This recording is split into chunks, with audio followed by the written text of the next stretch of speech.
We're continuing our conversation here with Vance Kirkpatrick, United States Navy veteran. So we're here talking to Vance, Korean War veteran, and we were just chatting about Glendale there. One thing, before we get into your Navy career, a question that I've, for some reason it's on my mind. You grew up in the time in Glendale when there was the red car, which was the transportation system. Did you ever ride that? Yeah. I don't recall what beach it was, but I remember taking the bus down to downtown Glendale and getting on the red car and going to the beach. Yeah, that was like the most amazing transit system ever. The sad thing is they didn't keep the right-of-ways, or they would have had some excellent, more modern transportation. The reason I bring that up is because nowadays they're rebuilding a transportation system, a rail system down there in LA, right. And they're basically duplicating the red car of what it was.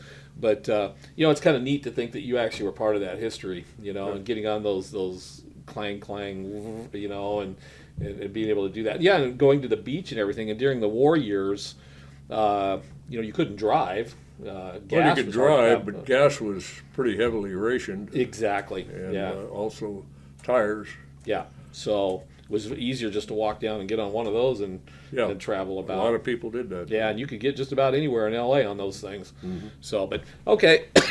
Sorry to devote off to that, but curious question there and stuff. I'm always interested to talk to somebody that actually rode those. So, you 11th grade of high school, you decided to go in the Navy. Yes. Like I said, you wanted to go into submarines, but that wasn't going to be.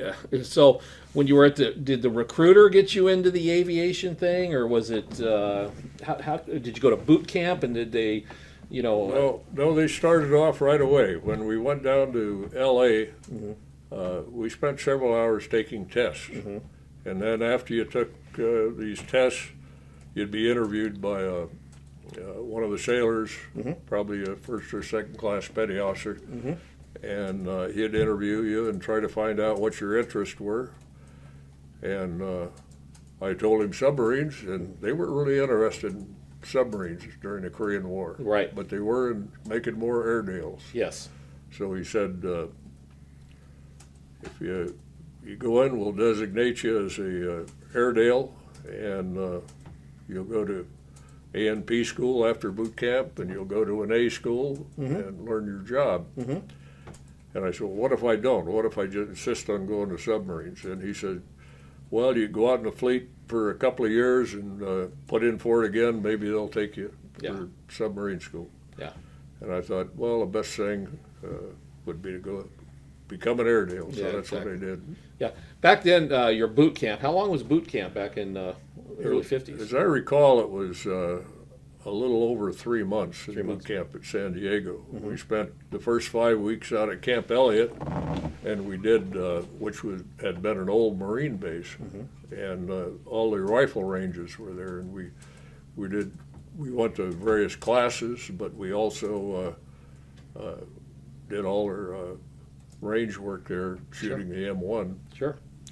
Every place you'd go, you couldn't walk by yourself, the whole time at boot camp. You had to be marching in a with your formation. in formation with your right shoulder arms, and if you'd stop to go into a class, you'd stack arms, and then march into the class. Yeah.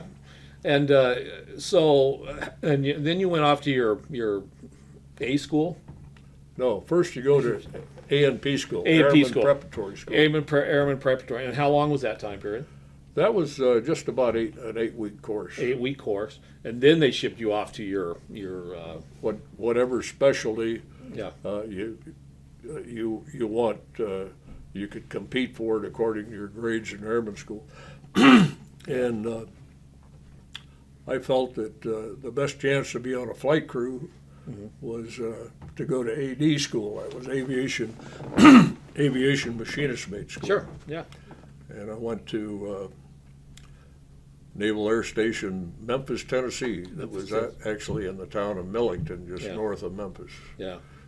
And as I recall, that was a Navy facility? Yes, Right, in Memphis, Tennessee. Memphis, Tennessee. Wow. Okay. Cool. Yeah. And so I went there as 3 or 4 months in A school, and then you got to select where your duty station was according to where you graduated. And I finished, I think I was something like 9 in a class of, probably 150 people or so. So I got my choice pretty much. Right. And I thought, well, only rich people go to Hawaii, and there was a spot open at Naval Air Station, Barbers Point, Hawaii. All right. I selected that. Nice. So, okay, I think we're at our next break here, and so when we come back, we'll start talking about your actual being what we call the real military after you got out of your school there and stuff. So we'll be right back after this break with Vance. Thank you for tuning in to this installment of AV Veterans Talk here at Aerotech News.